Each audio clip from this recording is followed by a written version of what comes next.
Welcome to APUSH Unit 5 review, and today we'll be covering these topics. So first, we're going to review the institution of slavery. The most important idea here is that slavery had been a contentious issue since the founding of the United States. Slaves are going to arrive in America in Jamestown in 1619, and after Bacon's Rebellion, there's going to be a greater shift from indentured servants to slaves. And the big idea is that following the American Revolution, the North is going to stop pursuing slavery. It didn't make economic sense, and there was ideological conflict. One good example of this was how the Northwest Ordinance of 1787 banned slavery in the Old Northwest. Now recall the controversy of slavery at the Constitutional Convention. The delegates are just going to compromise, and this kind of sets the precedent of simply just delaying the issue of slavery. Again, because of intense sectional differences between the North and the South, the issue over slavery is eventually going to become inevitable, but for now people are just going to keep delaying it. Some examples of compromises that we see are the Three Fifths Compromise, and the Atlantic slave trade being allowed to continue until 1808, and the addition of a fugitive slave clause in the Constitution. Another big idea is that the market revolution is going to greatly exacerbate the issue of slavery. Recall how the South is perfect for growing cash crops with its warm climates and fertile soil. So at first they're going to grow tobacco. But here's how the market revolution is going to play into this. There's going to be a lot of innovations in transportation with turnpikes and canals that make transportation easier and faster. There's also going to be the growth of northern factories, which increase the demand for cotton and for textile manufacturing. But the most important invention of them all is going to be Eli Whitney's cotton gin. This is going to make cotton the primary cash crop because you can now get so much more cotton. And all of these other innovations are just going to make getting cotton easier, increasing the demand. Ultimately, skyrocketing demand for cotton is going to drive skyrocketing demand for land and slaves. And it's important to keep in mind that no one here is innocent. Prosperity from both the North, South, and England and other countries are all going to come from slavery. Another big trend is that westward expansion and the issue of slavery is going to create a lot of sectional tension. If you recall, the Missouri Compromise of 1820 delays the issue of slavery. And we're going to see this happen again and again with the Compromise of 1850 and the Kansas-Nebraska Act, all of which delay the problem, choosing to compromise instead of settle the issue once and for all. Now let's quickly go over some stats on Southern society. So the South is going to be an agrarian society. They're not going to be industrialized. They're all in on slavery. And even though 25% of the population owned slaves, and only 25% of that owned greater than 10 slaves, all of the population is going to defend slavery. Well, why? Because they're racist, and because their goal was to one day own slaves, because that was a sign of status and wealth in the South. And this was because Southern politics was largely an oligarchy. It's going to be ruled by wealthy elite plantation owners who owned large plantations that had many slaves. There's going to be massive wealth disparity and little democracy. And compared to the North, immigrants aren't going to go to the South. Why would they? The land is expensive and labor was free. There's very little opportunities for immigrants. Additionally, there's not going to be a lot of reforms in the South, like public schooling. Here you can see that slaves were a significant portion of the population, and in the Deep South, they're actually going to be the majority. So despite many challenges, a unique African-American culture is going to emerge as a blend of African and American ideals. One big development was African-American religion, which was inspired by the Second Great Awakening. We're going to see the rise of Black Christianity, where they really draw on this call and response style of preaching. Additionally, West African traditions such as use of music and spirituals are going to be key in establishing African-American culture. So how did African Americans resist slavery? Well, they did work slowly, were negligent, sometimes they ran away, or just revolted. For example, the Underground Railroad helped many slaves escape towards freedom. And it's important to note that revolts were not common. You had the Stonewall Rebellion in 1739, where 60 slaves revolt or eventually killed. And the big one is going to be Nat Turner's Rebellion in 1831. This revolt is going to kill 60 whites, but after this is suppressed, much harsher black codes are going to be enforced after, and slave patrols are going to be created. Obviously, one big resistance to slavery was abolitionism, if you recall from the Age of Reform. If you want a more in-depth explanation, watch my APUSH Unit 4 review. Otherwise, here are some key people and organizations.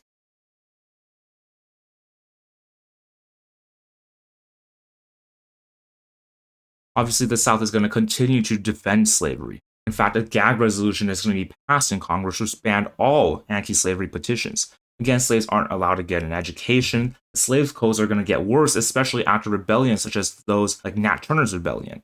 And in fact, anti-slavery messages are also going to be banned from Southern news. Sources such as The Liberator are going to be banned from the South, and there's even this emergence of pro-slavery rhetoric by people like George Fitzhugh.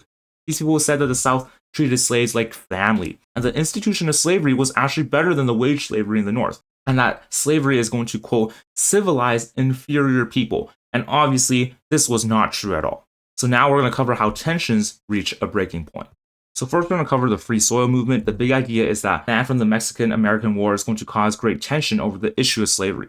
So the free soil movement is going to be formed after the war, and they're going to want for no slavery in the West. They wanted white-only access to new lands. They weren't morally opposed to slavery. They saw slavery as a threat to white Americans. And because of this, they didn't oppose banning slavery in the South. In fact, slavery in the South could still exist. However, the South is going to view any restriction of slavery as an attack on Southern way of life.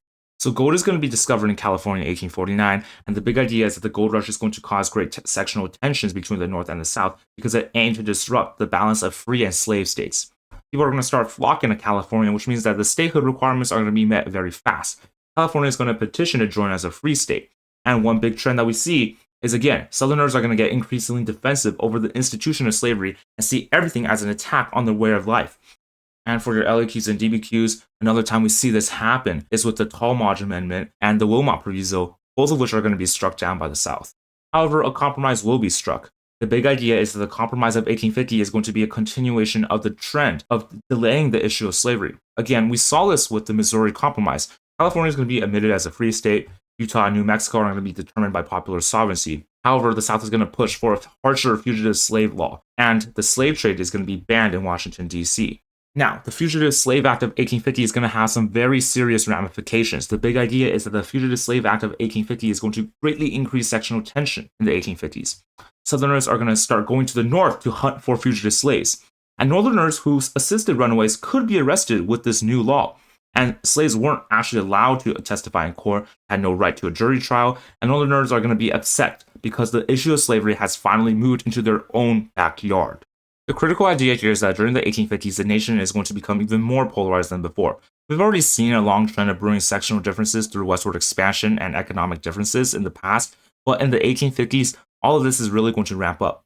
Part of this is going to be due to the writing of Uncle Tom's Cabin, which is going to bring the morality argument to slavery and expose the horrors of slavery to the North and Europe, and this is going to inspire Northerners to resist. The Fugitive Slave Act of 1850 also brought the issue of slavery directly into the North's backyard. And this is going to cause moderate Northerners to become sympathetic, causing the abolitionist movement to grow. You're going to see the increased use of the Underground Railroad, for example. You're going to see the creation of personal liberty laws, which stated that local jails cannot house fugitive slaves, and the creation of vigilante committees, which protected fugitive slaves from slave catchers. To reiterate on a trend we've already seen, the big idea is that the issue of slavery is going to greatly slow down manifest destiny.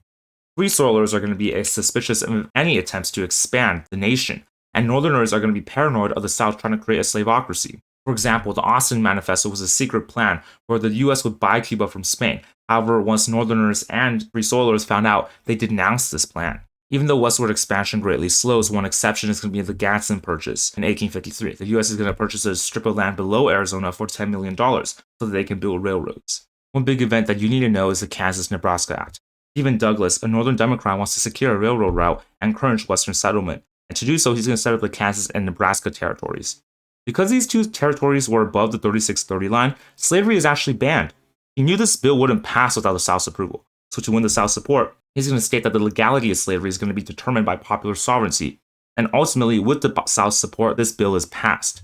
And the big idea here is that the Kansas-Nebraska Act is going to mark a pivotal moment in the fight against slavery because it meant that slavery could now be allowed where it was previously banned. Again, this act kind of repeals the Missouri Compromise of 1820 because suddenly slavery was allowed north of the 3630 line. This is also going to delay the issue of slavery through more compromises, but people are not going to be appeased and the country is actually set aflame. The Northerners are absolutely livid, and in fact the Whig Party is going to fall apart and the Republican Party is going to be formed. The impact of the Kansas-Nebraska Act is going to be absolutely massive. Nebraska was probably going to be a free state, but Kansas was up for debate. So pro and anti-slavery forces are going to flood into Kansas to rig votes. For example, the New England Immigrant Aid Company sent 2,000 free soilers and dropped them into Kansas. And the border ruffians are going to be pro-slavery forces that move in from Missouri. Rival governments are going to be set up, meaning conflict becomes inevitable. The free soil government is going to be headquartered in Topeka, while the pro-slavery government is going to be headquartered in Lecompton. Additionally, a Republican Party is going to be formed, and this is going to be composed of free soilers, Northern Whigs, abolitionists, and anyone else who is going to oppose slavery. In fact, open fighting over slavery is going to occur in Bleeding, Kansas, demonstrating the growing polarization of the nation. In the sack of Lawrence in 1856, a free soil town is going to be attacked by pro-slavery forces. Buildings are destroyed and one abolitionist is killed. in the Pottawatomie Creek Massacre, which occurred 3 days after the sack of Lawrence and served as retribution for it, abolitionist John Brown and his supporters, including 4 of his sons, were going to hack to death 5 pro-slavery people to death. Remember this guy because he's going to also lead the raid on Harper's Ferry, of which we'll talk about later. And in fact, the violence is even going to spread to Congress. In short, Charles Sumner, a Northern abolitionist, is going to be beat down in Congress with a cane. Sumner is going to give a speech condemning the events of Bleeding Kansas, pinning the blame on Stephen Douglas and Andrew Butler and mocking them. These 2 senators are beloved by the South, and people are going to be enraged. Preston Brooks, a Southern congressman, is going to enter Congress and beat Sumner with a cane until it breaks. The big idea is that both Sumner and Brooks are going to be hailed as heroes, and even more people are going to flock to their causes, demonstrating the increasing polarization of America. President James Buchanan is going to be elected in 1856, and he's going to be a pro-slave Democrat. In fact, pro-slavery forces are going to draft up the Lecompton Constitution, which sets up the Constitution for Kansas and is obviously pro-slave. The only reason why this actually passes is because Free Soilers end up boycotting the election, by the way. This Constitution is going to be supported by Buchanan, but rejected by Congress, demonstrating the increasing controversy of slavery. So one critical Supreme Court case you must know is the Dred Scott decision. The big idea is that the Dred Scott case in 1857 is going to rule that 1. All African Americans, not just slaves, were not citizens, and 2. Congress cannot make laws limiting slavery in the territories. So the details are that Dred Scott was a slave who moved into a free state for 2 years. He's going to sue for his freedom because he thought that living in free soil meant that he was free. The Chief Justice, Roger Taney, is going to be a Southern Democrat and pro-slave. And he's going to rule that 1. Black people are not citizens, and 2. Because slaves are property, Congress cannot take them away and thus cannot make laws regulating slaves in the territory. Obviously, this ruling is going to be massive, because the Missouri Compromise is going to be overturned for good, and slavery was now actually allowed everywhere. Obviously, the North is going to be outraged. Another event that is very important are the Lincoln-Douglas debates. Abraham Lincoln, a Republican, is going to fight Stephen Douglas, a Northern Democrat, for the Senate seat. And pretty much, Lincoln is just going to ask if slavery can be prevented in the territories. And Douglas actually does not support the Dred Scott ruling. He instead asserts the Freeport Doctrine, the idea that territories could limit slavery via popular sovereignty. And he's going to do this because he personally supported the idea of local governments deciding things, not federal government deciding things. This is ultimately going to enrage Southerners and haunt Douglas later. So what ultimately happens because of these debates? Douglas is going to become the senator, Lincoln is going to become famous. However, the biggest impact is that Democrats are going to be heavily divided in the upcoming election because Northern Democrats are going to want Douglas, while the South hates him for his stance on the Freeport Doctrine. One more event that leads to the Civil War is going to be Harper's Ferry. So John Brown, the radical abolitionist from Bleeding Kansas, wants to spark a slave revolt. To get some weapons, he's going to raid the federal arsenal at Harper's Ferry. He's going to be unsuccessful and is hung. The South is obviously outraged at this event. They believe that Brown was backed by Northerners to destroy the Southern way of life. In the North, however, Brown is going to become a martyr to the abolitionist movement. Even though most abolitionists didn't support his radical methods, they were inspired by the fact that Brown was willing to die for their cause. The big idea is that John Brown's raid on Harper's Ferry is going to be an immediate cause of secession. Finally, the election of 1860 is going to be the final straw that sparks secession. Recall how the Democrats are going to be split over slavery. The Northern Democrats want Stephen Douglas, who supported popular sovereignty, while the Southern Democrats want John C. Breckinridge, who supported slavery everywhere. The Republicans are going to give everyone a little something. Free Soilers were guaranteed no slavery in the territories, the North would be given a protected tariff, but most importantly, the Republicans are going to be very hard on their stance on no slavery. Ultimately, Lincoln is going to take advantage of the split Democrats, and he's going to win the election. 7 Southern states are going to succeed before he even takes office, and this is going to be the tipping point before the war. The Confederate States of America are going to be formed with Jefferson Davis as president, and they are obviously going to be pro-slavery. Now we'll be covering the Civil War. So Fort Sumner is going to have a big impact in starting the Civil War, all the while drawing support for both sides. Lincoln says that he's going to be sending supplies, not reinforcements, to Fort Sumner. However, the Confederacy is going to attack the fort in April 1861, kicking off a civil war. Fort Sumner is going to have a massive impact. This is going to unite the North to preserve the Union, all the while causing more Southerners to join the Confederacy, as 4 more states succeed. Now we're going to talk about the border states. The border states are going to be critical in Lincoln's early war effort. And the border state is just any slave state that still remains in the Union that borders the North. These are so important that Lincoln will simply refuse to let them leave. Well, why is this? Well, for one, obviously the border states will provide more soldiers for the South, which doubled the industrial capacity of the South, and were very geographically important.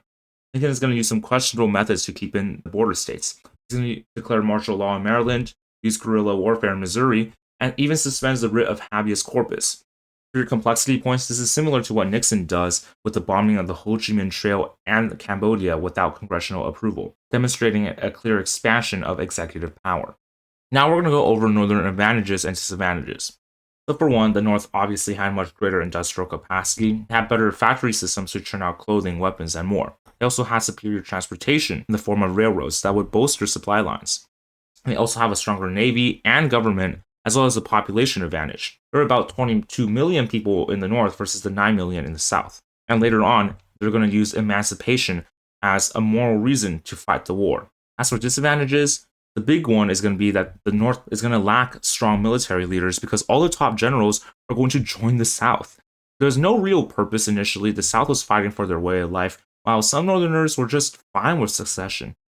Now for Southern advantages and disadvantages. So for one, they're going to be fighting a defensive war. All the civilians in the South are going to be friendly, and the South is actually going to have a real purpose to fight because they were, after all, fighting for their way of life. They're also going to have top military leadership as well as cotton diplomacy. Basically, this idea was that Southern cotton was exported to countries like Britain and France, whom the South hoped would back them up. As for their disadvantages, they had no navy, no established government. In fact, the South was heavily states' rights focused instead of a united central government. They had no transportation or railroads, and a very weak economy and industry. Big idea is that both the North and the South are going to mobilize their economies and societies for war. However, we're just going to be focusing on the North today. The North is going to pass a Conscription Act of 1863, where all men 20 to 45 are going to be registered for the draft. They also had a provision called the $300 men. Basically, if you're wealthy and paid $300 for a substitute, you could escape the draft. This was obviously unfair to the poor, and the poor were outraged. In fact, you have the New York City draft riots in the July of 1863, where a mob of Irish Americans are going to attack the wealthy and African Americans, whom they blamed for starting the Civil War. One key idea to note is that at first, Lincoln is going to proclaim that he was not fighting the Civil War to end slavery. He was personally anti-slavery, but he needed the border states, and there were also fears from white workers. After all, an influx of black labor means less jobs for whites. And additionally, he also needed the support of Northern Democrats who weren't super keen on opposing slavery.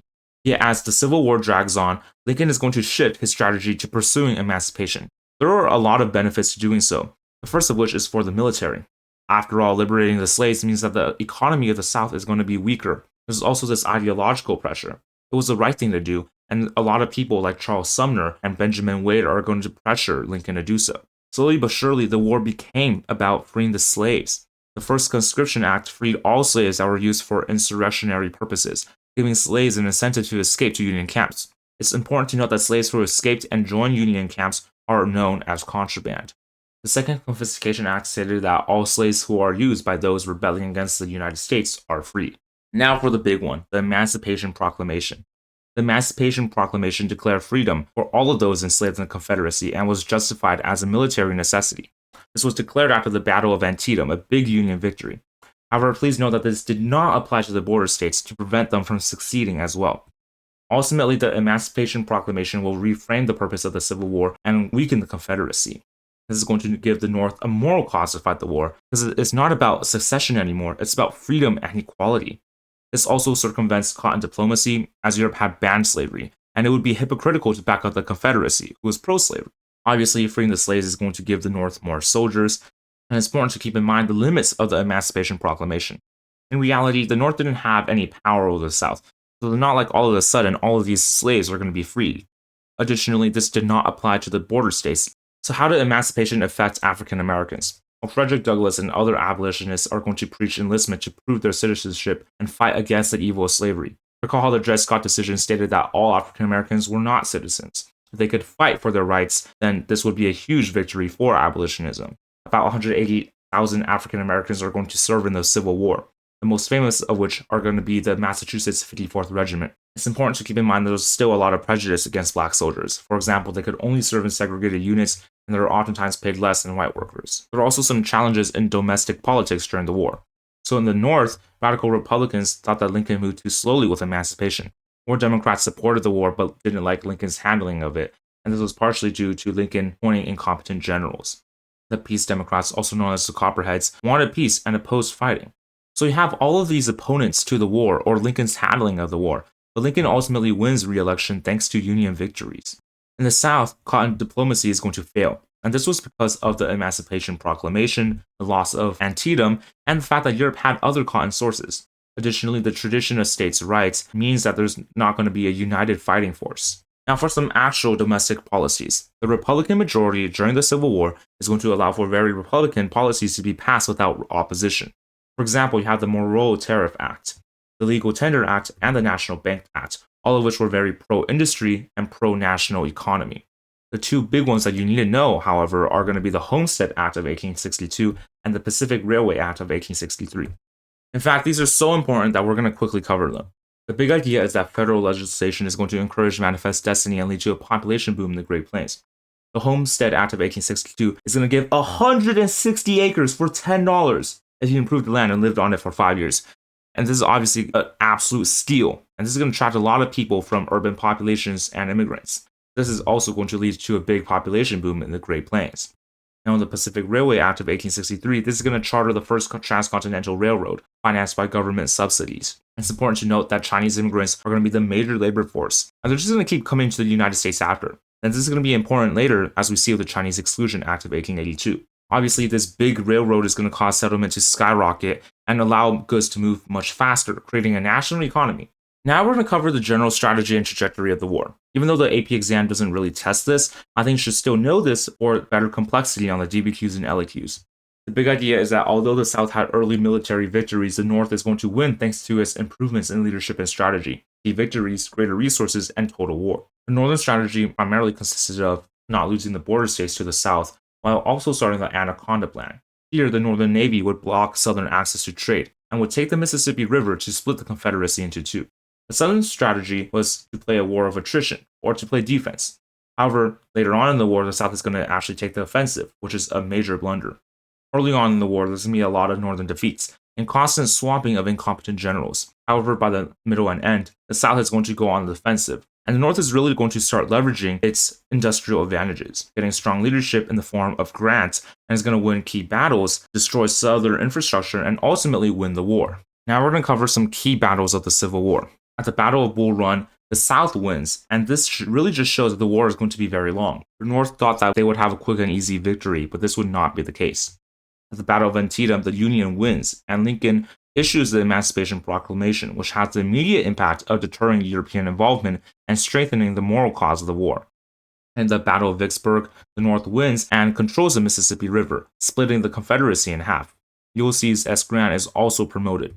Then at Gettysburg, the North is going to stop Robert E. Lee's incursion in the South, and Lincoln is going to deliver his famous Gettysburg Address. This called for Americans, both North and South, to reimagine democracy and to pursue a multiracial vision of liberty and equality, paving the way for the 14th and 15th Amendments. One big thing you must know is Sherman's March to the Sea, which is an example of scorched earth strategy and total war.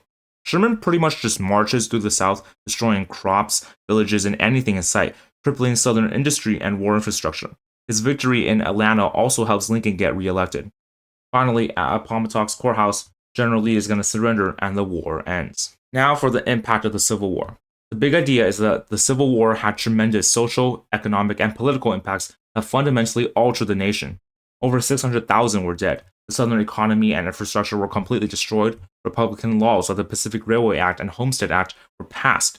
The Union was preserved, and in the idea of nullification and succession, as well as showing that democracy is actually possible. And the biggest one of them all, the 13th Amendment is going to free 4 million slaves, altering race relations in America. Finally, we're going to cover Reconstruction. So, some key challenges are going to be, how do you bring back the South? How are you going to rebuild the South? How do you protect the newly emancipated freemen? What branch of government should control Reconstruction? In fact, you can organize Reconstruction into two phases. The presidential phase with Lincoln and Johnson, which was much more forgiving and gave gradual citizenship, and the congressional phase with radical Republicans, which was much tougher and called for immediate citizenship. And spoiler alert, although there were many attempts to fix things, Reconstruction is ultimately going to fail. It's important to keep in mind that the freedmen are largely poor, illiterate, and unskilled, so how do you help them? Congress is going to establish the Freedmen's Bureau in 1865, which was a welfare agency to help former slaves and poor Southern whites. This is going to provide food, shelter, and medical care, but its biggest success is going to be education. About 200,000 African Americans are going to be taught to read thanks to these schools. But there's some shortcomings. There's this idea of 40 acres and a mule. That is, confiscated lands will be given to freedmen, leading to economic independence. However, this pretty much never happened, keeping the freedmen economically vulnerable. Now we're going to go over what Lincoln wanted to do. Again, the key idea is that Reconstruction under the presidential phase is going to be much more forgiving. So Lincoln, during the war, actually wants the South to quit fighting the war, so he's going to start what's known as wartime Reconstruction, with the proclamation of amnesty and Reconstruction. Pretty much, Southern states would be readmitted into the Union if 10% of their voters pledged loyalty to the Union, which was very lenient. Obviously, the state had to accept emancipation. Contrasting this was the Wade-Davis plan, which required 50% of voters to take an ironclad oath for readmission. This also excluded anyone who helped the Confederacy. Ultimately, this never goes into effect as Lincoln doesn't sign the bill. So all of this sounds good, until Lincoln is killed. His vice president, Southern Democrat Andrew Johnson, is going to become president, and under his plan for Reconstruction, he's going to recognize the 10% governments of Lincoln. He's also going to exclude Confederate elites from the new nation, but then offers them a pardon that they can apply to, and pardons most of them. He's going to force all states to ratify the 13th Amendment, but then allows Southern plantation elites to regain political control in Congress. Johnson is ultimately sympathetic to the South, and this is going to cause a lot of problems for Reconstruction. So what are the effects of the presidential phase? The key idea is that while the 13th Amendment abolished slavery, exploitative and oppressive socio-economic conditions for blacks will continue to exist in the South. There's going to be very oppressive black codes in the South, which create a labor supply at the expense of African Americans. Southerners essentially try to reestablish pre-war race relations. For example, blacks couldn't rent land, borrow money, were forced to sign labor contracts, couldn't vote, etc. Many freedmen were forced to become sharecroppers, which was slavery in essence. So around 1866, Northern Republicans are going to be angry that Southern Confederates return to Congress, and they're going to want a tougher Reconstruction. The big idea is that a Republican-controlled Congress will start opposing the South-sympathetic Andrew Johnson. Johnson is going to veto an extension of the Freedmen's Bureau, but Congress is going to override this. The Civil Rights Bill of 1866 is also passed despite Johnson's veto, and this is going to lead to the 14th Amendment. This bill is landmark in that it defied the Dred Scott case, giving citizenship to African Americans and sought to get rid of the black codes. It also stipulated that states, not just the federal government, must protect the equality of the law and due process. It also banned former Confederate officials from holding office and punished Southern states for disenfranchising black citizens. Again, one key idea is that under congressional Reconstruction, Reconstruction is going to become much more radical, seeking complete Southern compliance. For example, the Reconstruction Act of 1867 allowed for the military occupation and control of the South, splitting the South into 5 districts governed by Union generals. This also banned former Confederates from voting, and the 10% governments are going to be nullified. For readmission, states had to ratify both the 13th and 14th Amendments and allow for black suffrage, even though this did not apply to women. And again, the 14th Amendment states that all citizens are equal under the law and are protected by due process. So recall how the relationship between Congress and Johnson is already strained, but the passage of the Tenure of Office Act is going to worsen tensions. It states that the Senate must approve of any presidential dismissal, weakening the president while protecting Congress members. Johnson is going to narrowly avoid impeachment by 1 vote after removing the Secretary War Stanton without congressional approval, becoming a lame duck president. The key idea is that during congressional Reconstruction, radical Republicans in Congress will be making decisions, not the president. Now for the effects of congressional Reconstruction. The key idea is that under congressional/radical Reconstruction, the South undergoes a temporary social and political revolution. The 15th Amendment is going to be passed, which granted universal male suffrage regardless of race. This causes African Americans to flock to the poll, redefining the political landscape to include African Americans. For example, Hiram Revels is going to become the first black senator elected in 1870, and previously Democrat states become Republican. So how did this great system come crumbling down? The big idea is that Reconstruction is generally viewed as a failure, and it unravels for many reasons. For one, the Ku Klux Klan is going to be established to secure white supremacy. They're going to resist Reconstruction using any means, including lynching and mob violence. In fact, the violence gets so bad that the Force Acts of 1870 and 1871 sends in federal troops to stop the KKK. We also have the Civil Rights Act of 1875, which would have guaranteed equal access to public spaces. But this was hardly enforced, and eventually overturned in the civil rights cases of 1883. These Supreme Court rulings essentially ruled that racist discrimination is allowed by private individuals. By the 1870s, Congress and Ulysses S. Grant, the president, are going to be apathetic to Reconstruction causes. They don't want to use federal power to enforce and intervene anymore. The final nail in the coffin is going to be the Compromise Bill of 1877, and that formally ends Reconstruction by pulling troops out of the South. Now to briefly recap the big ideas of Reconstruction. Reconstruction did have some short-term successes. The Union was reunited, there were some economic and political opportunities given to freedmen, and racial relations were temporarily redefined in the South. However, even though the Civil War ended slavery, the oppressive socio-economic conditions for African Americans remained. We see that the 14th and 15th Amendment protections are going to be progressively stripped away through segregation, Jim Crow laws, violence from groups like the KKK, and even Supreme Court rulings like Plessy v. Ferguson. However, these progressive amendments are going to eventually form judicial landmarks that empower minorities later on in the 1950s and 1960s. That is all for APUSH Unit 5 review. If you found this video valuable, then please consider subscribing, liking, sharing the video, and commenting. Thank you for watching.